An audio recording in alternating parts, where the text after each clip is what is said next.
The Khoi and San community came in large numbers to draw inspiration from the late Dawid Stuurman's teaching.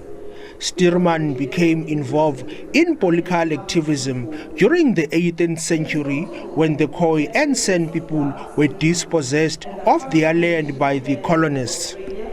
He was sentenced to Robben Island 3 times and managed to escape twice in 1819. Stuurman has been described as a forgotten hero who fought against Dutch and British colonial rule in the Eastern Cape. What we need to do is we need to bring that history forward so that everyone in South Africa understands and knows it.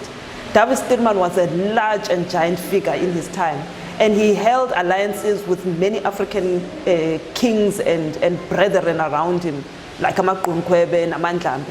So it shows there was a unified spirit of resistance.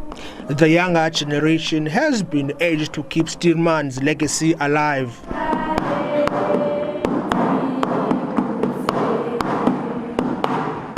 It's very important to keep our youth intact, especially our young ones.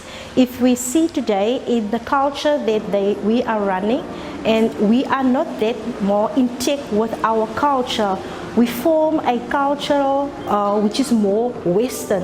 And if you look down to our ancestral roots, we were people that were very traditional.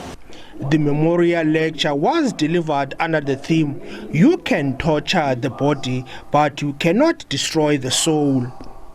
The keynote speaker, Dr. Robin Richard, described how the past laws were imposed on the Khoi and San people during the apartheid in South Africa.